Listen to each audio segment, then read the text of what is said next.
আমন্ত্রণ সব খবরে আপনাদের সাথে আছি আমি শাওন দত্ত। ইসলামী ব্যাংক নিয়ে সংসদে পাল্টাপাল্টি অভিযোগ সরকারি ও বিরোধী দলের। অর্থমন্ত্রী বলেন, এই ব্যাংক নিয়ে যে বিশৃঙ্খলা চলছে তা শাস্তিযোগ্য অপরাধ, কিন্তু সরকার ধৈর্যশীলতার পরিচয় দিচ্ছে। ইসলামী ব্যাংকের সাম্প্রতিক জটিলতা নিয়ে আজ সংসদ অধিবেশনে জরুরি জনগুরুত্বপূর্ণ নোটিশ দেন বিরোধী দলীয় নেতা ডাক্তার শফিকুর রহমান। বলেন, আগে সরকার ব্যাংকটিকে দখল করেছিল। এ সময় জামায়াতের সংসদ সদস্য আব্দুল্লাহ মোহাম্মদ তাহের বলেন, এখন আবারও ব্যাংকটি পুরনো দখলদারদের কাছে ফিরিয়ে দেওয়ার পাঁয়তারা চলছে।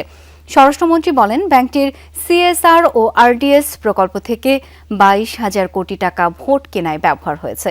আগে ও পরে সব অনিয়ম তদন্ত হবে বলে জানান সালাউদ্দিন আহমদ। বলেন, সরকার প্রকৃত মালিকদের হাতে ব্যাংকটি ফিরিয়ে দিতে চায়।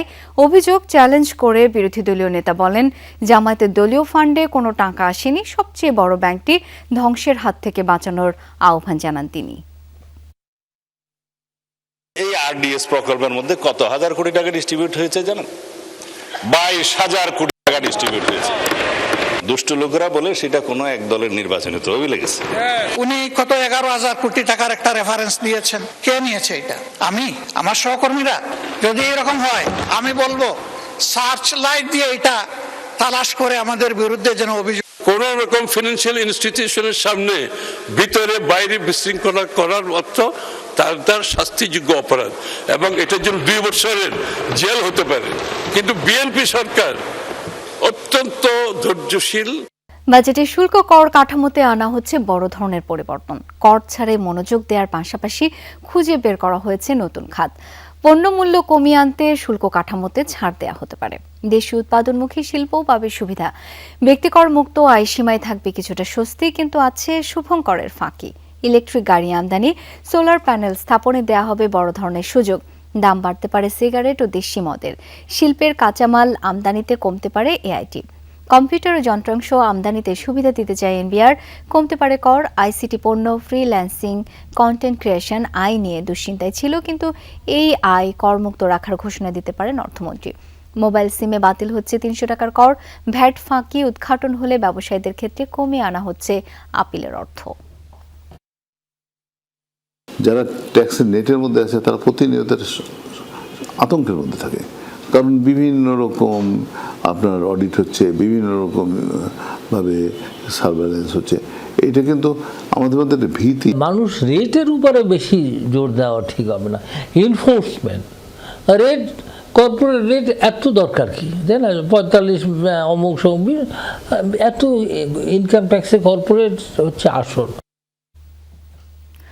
জনগণের ইচ্ছা অনুযায়ী সরকার গঠন না হয় সব প্রতিষ্ঠানে নির্লজ্জ হস্তক্ষেপ করছে এই সরকার।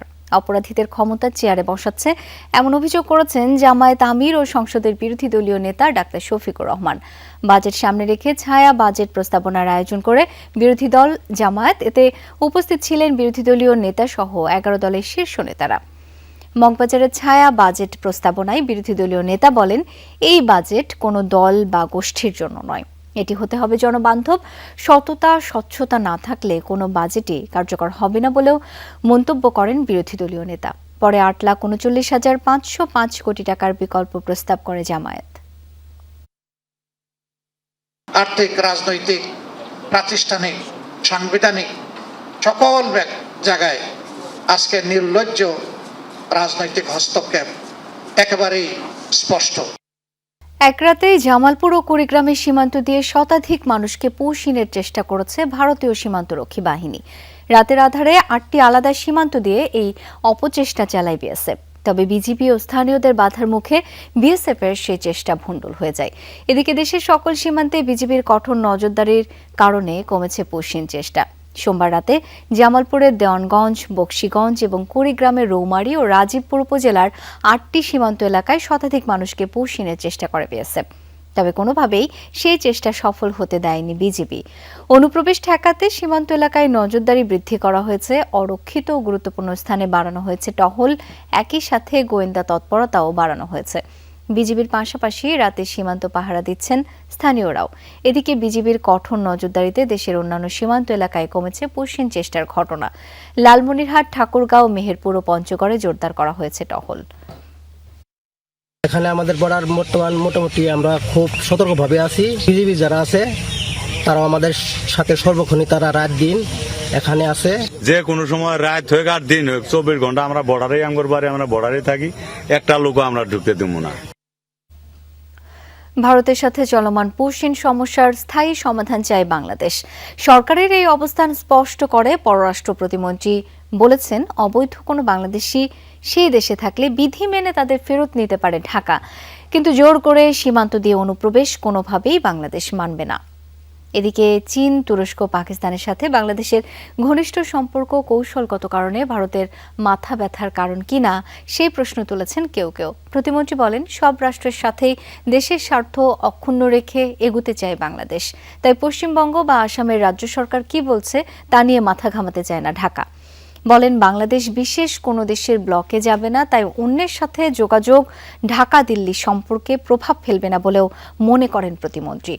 দ্বিপাক্ষিক সম্পর্ক সমতা, ন্যায্যতার ভিত্তিতে হতে হবে বলেও সাফ জানিয়ে দেন শামা ওবায়েদ। বাংলাদেশে যদি কোনো অবৈধ নাগরিক থেকে থাকে ইন্ডিয়াতে, সেখানে ফেরত দেওয়ার একটা মেকানিজম আছে, একটা প্রোটোকল আছে, ডিপ্লোম্যাটিক নর্মস আছে, ওদের সাথে আমাদের চুক্তি আছে। Both the countries should honour that, both the government should honour that. আমরা সেই অনারটা করছি, আমরা আশা করব ভারতে সেই অনারটা করবে। ভারত সরকার বাংলাদেশকে চাপে ফেলতে পুশিনের চেষ্টা করছে না বলে মনে করেন প্রধানমন্ত্রীর তথ্য উপদেষ্টা। এটি দেশটির অভ্যন্তরীণ রাজনীতির প্রভাব বলে মন্তব্য করেছেন তিনি। সচিবালয়ে সরকারের কার্যক্রম নিয়ে সাপ্তাহিক ব্রিফিংয়ে ডাক্তার জাহেদুর রহমান জানান, স্থানীয় সরকার নির্বাচনে ব্যক্তি হিসেবে আওয়ামী লীগের কেউ অংশ নিলে সরকারের কোনো সমস্যা নেই। তাদের একটা অভ্যন্তরীণ রাজনৈতিক ব্যাপার, যেটার খানিকটা চাপ আমাদের উপরে আসছে। 5 আগস্ট পরবর্তী সময়ে ডক্টর ইউনূস সরকারের সাথে যে ধরনের পরিস্থিতি ছিল, সেটা থেকে তারা বেরিয়ে আসতে চান। দুই দেশই চায় সেটা। সেজন্য আমি মনে করি যে সংকটটা প্রাইমারিলি দেখা যাচ্ছে, এটার একটা সমাধান দ্রুত হবে। ৩,৮৯০ কোটি টাকা ব্যয়ে 10টি প্রকল্প অনুমোদন দিল জাতীয় অর্থনৈতিক পরিষদের নির্বাহী কমিটি একনেক।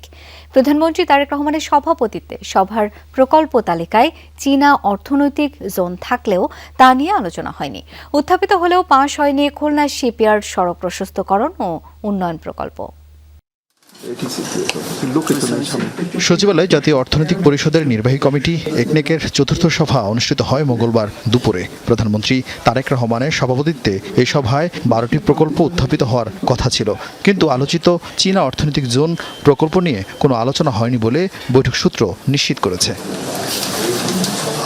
এছাড়া আলোচনা হলেও আরও পরীক্ষা নিরীক্ষার জন্য ফেরত পাঠানো হয় খুলনা শিপইয়ার্ড সড়ক প্রশস্তকরণ ও উন্নয়ন প্রকল্প। বাকি 10টি প্রকল্প পাশ হয়েছে, যার মধ্যে রয়েছে বরিশাল সেচ প্রকল্প রক্ষণাবেক্ষণ, ময়মনসিংহ সিটি কর্পোরেশনের ভবন নির্মাণ, আনোয়ারা বাঁশখালী চকরিয়া আঞ্চলিক মহাসড়ক, দেশের 653টি মাদ্রাসায় মাল্টিমিডিয়া ক্লাসরুম স্থাপন অন্যতম। এই 10 প্রকল্প বাস্তবায়নে ব্যয় হবে ৩,৮৯০ কোটি টাকা। মাদ্রাসা বোর্ডের যে প্রকল্পটি রয়েছে তাদের ইএফটি সেটা সম্পর্কে আলোচনা হয়েছে। আরেকটি প্রকল্প আমাদের ওই প্রিভিয়াস বিল আটকে পড়েছিল, সেটা নিয়ে আলোচনা হয়েছে। ওই আমাদের মাল্টিমিডিয়া ক্লাসরুমের ওটার বিল নিয়ে আলোচনা হয়েছে। একনেক সভা শেষ করে সংসদ অধিবেশনে যোগ দেন প্রধানমন্ত্রী তারেক রহমান। আরেফিন শাকিল, যমুনা নিউজ, ঢাকা। দক্ষিণ কোরিয়াকে দ্বিপাক্ষিক বাণিজ্য ও বিনিয়োগ বাড়ানোর আহ্বান জানিয়েছেন রাষ্ট্রপতি মোহাম্মদ শাহাবুদ্দিন। সকালে বঙ্গভবনে নবনিযুক্ত দক্ষিণ কোরিয়ার রাষ্ট্রদূত কিম জি জোনের সাথে সাক্ষাতে এই আহ্বান জানান তিনি। রাষ্ট্রপতির কাছে পরিচয়পত্র পেশ করেন রাষ্ট্রদূত। প্রেসিডেন্ট গার্ড রেজিমেন্টের একটি চৌকস দল তাকে গার্ড অব অনার প্রদান করেন। সাক্ষাতে রাষ্ট্রপতি বলেন, দক্ষিণ কোরিয়া বাংলাদেশে অন্যতম বৃহৎ বিনিয়োগকারী দেশ। প্রকৌশল, ইলেকট্রনিক্স, জাহাজ নির্মাণ, আইটি, পোশাক ও অবকাঠামো সহ বিভিন্ন খাতে কোরিয়ান বিনিয়োগ আরও বাড়ানোর আহ্বান জানান রাষ্ট্রপতি। একই সঙ্গে কোরিয়ান বাজারে বাংলাদেশি পণ্যের শুল্ক ও কোটামুক্ত সুবিধা অব্যাহত রাখা এবং সেপা চুক্তির অগ্রগতিতে সন্তোষ প্রকাশ করেন প্রেসিডেন্ট শাহাবুদ্দিন। জবাবে দ্বিপাক্ষিক বাণিজ্য, শিক্ষা ও সাংস্কৃতিক সহযোগিতা বাড়াতে কাজ করার আশ্বাস দেন দক্ষিণ কোরিয়ার রাষ্ট্রদূত। এর আগে রাষ্ট্রপতির সাথে সাক্ষাৎ করেন মরক্কোর নবনিযুক্ত রাষ্ট্রদূত লেল্লা বুথাইনা এল কার্দুদি এল কুলালে। তাকেও প্রেসিডেন্ট গার্ড রেজিমেন্টের একটি চৌকস দল গার্ড অব অনার প্রদান করেন। সাক্ষাতে রাষ্ট্রপতি বলেন, দুদেশের দ্বিপাক্ষিক সম্পর্ক অত্যন্ত চমৎকার ও অগ্রসরমান। 1981 সালে সাবেক রাষ্ট্রপতি জিয়াউর রহমানের মরক্কো সফর এবং রাবাতে তার নামে সড়কের নামকরণের কথা স্মরণ করে কৃতজ্ঞতা জানান তিনি। স্বাস্থ্য, কৃষি, পোশাক, অবকাঠামো, আইসিটি খাতে বাংলাদেশি দক্ষ শ্রমশক্তি নিয়োগ এবং বাণিজ্য বিনিয়োগ বাড়াতে উদ্যোগ নেওয়ার আহ্বান জানান রাষ্ট্রপতি। অনার্স কোর্স থেকে ইতিহাস, দর্শন ও বাংলা বিভাগের মতো বিষয় বাদ দেওয়ার খবরকে ভিত্তিহীন বলে উড়িয়ে দিয়েছেন শিক্ষামন্ত্রী আ.ন.ম এহসানুল হক মিলন। দুপুরে একনেক বৈঠক শেষে শিক্ষামন্ত্রী এহসানুল হক মিলনের কাছে এই বিষয়ে জানতে চান সাংবাদিকরা। বিষয় বাদ দেওয়ার এমন তথ্য শুনে বিস্ময় প্রকাশ করেন শিক্ষামন্ত্রী। বলেন, সরকার কর্মমুখী শিক্ষাকে গুরুত্ব দিয়ে নতুন নতুন বিভাগ সংযোজনের বিষয় পর্যালোচনা করছে। বাংলা, ইতিহাস ও দর্শন বিভাগ অনার্সে থাকবে, তবে সব জায়গায় থাকবে কিনা তা নিয়ে আলোচনা চলছে বলে জানিয়েছেন প্রধানমন্ত্রীর তথ্য উপদেষ্টা ডাক্তার জাহিদুর রহমান। বলেন, এসব বিষয়ে এখনো কোনো সিদ্ধান্ত চূড়ান্ত হয়নি।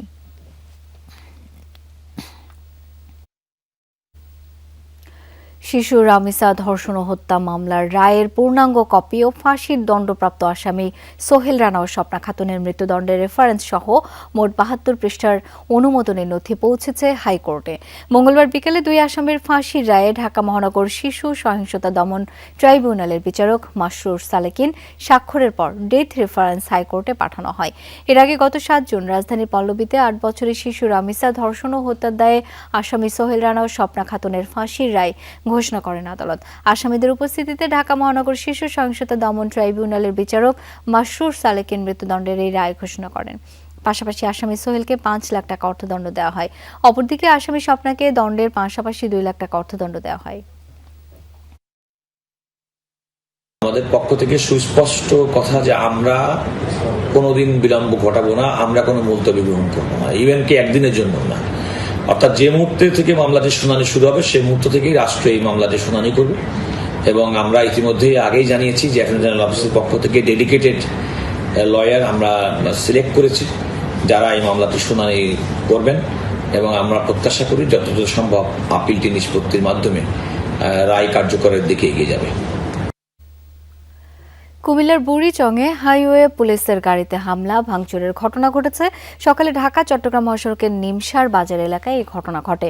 পুলিশ জানায়, ঢাকা চট্টগ্রাম মহাসড়কে চলাচলকারী একটি ব্যাটারি চালিত অটোরিকশা জব্দ করে থানায় নিচ্ছিল হাইওয়ে পুলিশ। এ সময় অটোরিকশা উল্টে চালক আহত হয়। এতে আশপাশে থাকা অটোরিকশা চালকরা হাইওয়ে পুলিশের উপর হামলা করে। এ সময় পুলিশের একটি গাড়ি ভাঙচুর করা হয়। খবর পেয়ে আইন শৃঙ্খলা বাহিনীর সদস্যরা ঘটনাস্থলে গিয়ে পরিস্থিতি নিয়ন্ত্রণে আনে। হামলার ঘটনায় একজনকে আটক করা হয়েছে।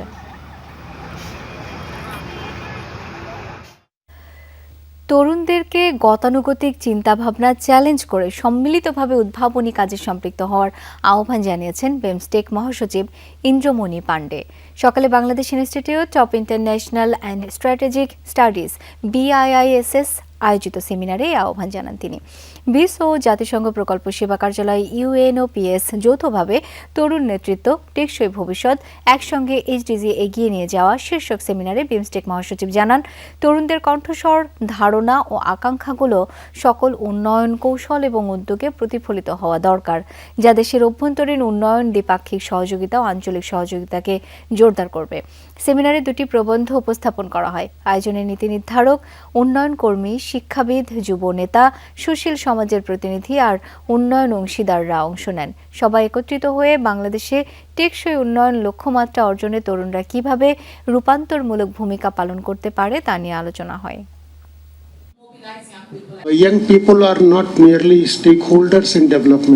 সকল তরুণ অংশগ্রহণকারীকে আমি গতানুগতিক চিন্তাভাবনাকে চ্যালেঞ্জ করে অব্যাহত রাখতে, উদ্ভাবনকে গ্রহণ করতে এবং বিভিন্ন খাত ও সীমান্তের ঊর্ধ্বে উঠে সম্মিলিতভাবে কাজ করার জন্য উৎসাহিত করছি।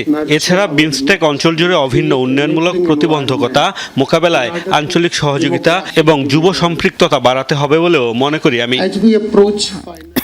প্রস্তাব ছিল 200 কোটি টাকার, কিন্তু অস্বাভাবিক সেই প্রস্তাব নাকচ করে 47 কোটি টাকায় বিশ্বকাপ ফুটবল সরাসরি সম্প্রচারের প্রচার সত্ত্ব পেয়েছে বাংলাদেশ। ফলে বিটিভি সহ 2 বেসরকারি চ্যানেল ও OTT প্ল্যাটফর্মে বিশ্বকাপের ম্যাচ দেখানোর বাধা কেটে গেছে। তথ্য প্রতিমন্ত্রী জানিয়েছেন, সম্প্রচার সত্ত্বের খরচও মেটানো হচ্ছে দেশীয় প্রতিষ্ঠানের কাছে প্রচার সত্ত্ব বিক্রি ও বিজ্ঞাপনের মাধ্যমে।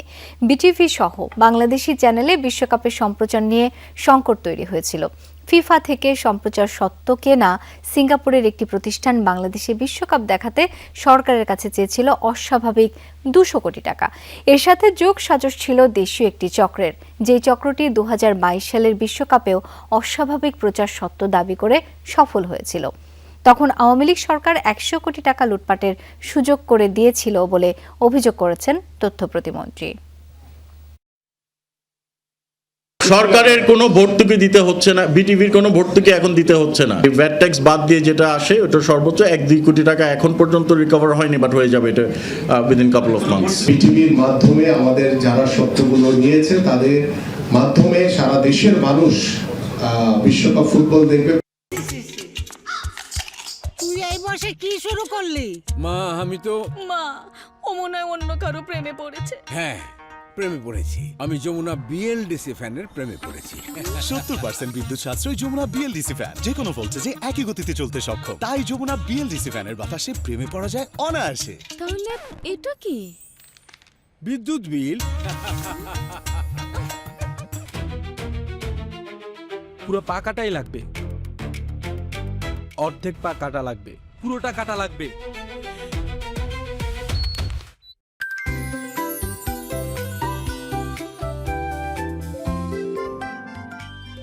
যমুনা এসি, ঠান্ডা বেশি।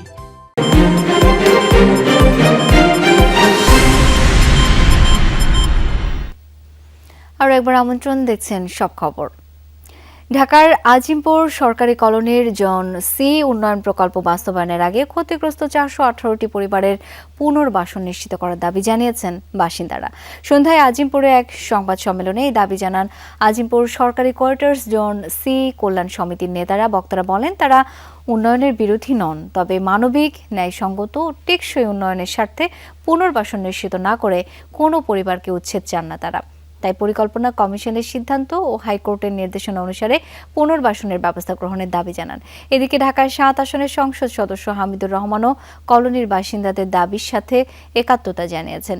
তিনি এই ব্যাপারে সংশ্লিষ্টদের দৃষ্টি আকর্ষণ করেন।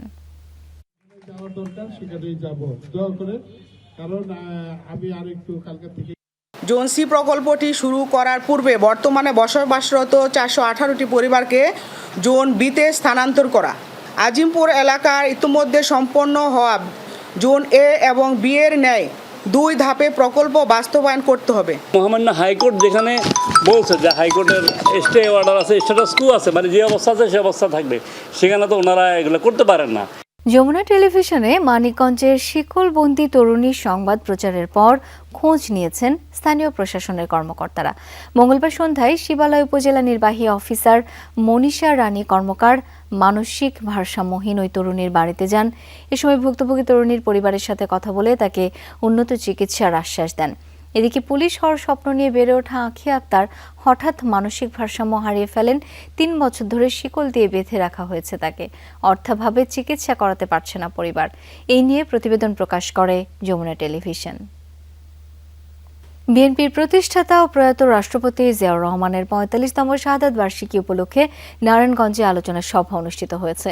মঙ্গলবার এনায়েতনগর 2 নং ওয়ার্ড বিএনপির নেতাকর্মীদের উদ্যোগে আলোচনা সভার আয়োজন করা হয়। এতে প্রধান অতিথি ছিলেন ফতুল্লা থানা বিএনপি সভাপতি শহীদুল ইসলাম টিটু। অনুষ্ঠানে শহীদ প্রেসিডেন্ট জিয়াউর রহমানের ধর্নাঢ্য রাজনৈতিক জীবন, দেশের স্বাধীনতা ও গণতন্ত্র প্রতিষ্ঠায় তার অবদানের কথা স্মরণ করা হয়। বক্তারা বলেন, শহীদ জিয়ার দেখানো পথেই দেশবাসীকে স্বাবলম্বী করতে কাজ করে যাচ্ছেন প্রধানমন্ত্রী তারেক রহমান।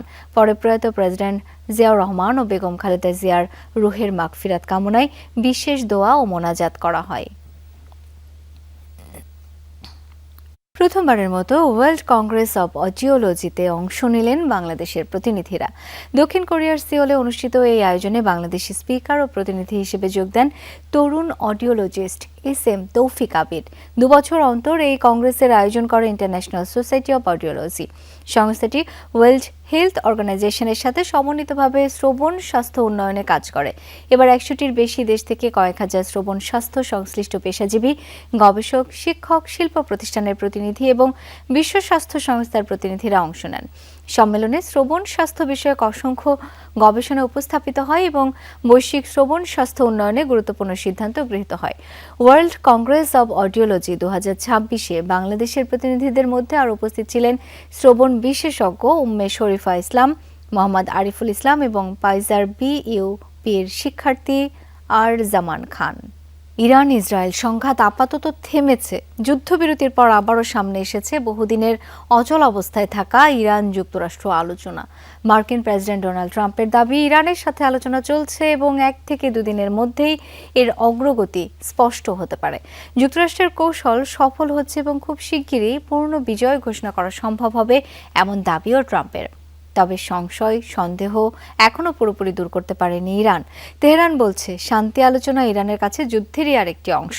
এই অবস্থায় কোনো স্থায়ী সমঝোতার জন্য জব্দকৃত প্রায় $24 বিলিয়ন ইরানি সম্পদ মুক্ত করার বিষয়টি গুরুত্বপূর্ণ শর্ত হয়ে উঠেছে।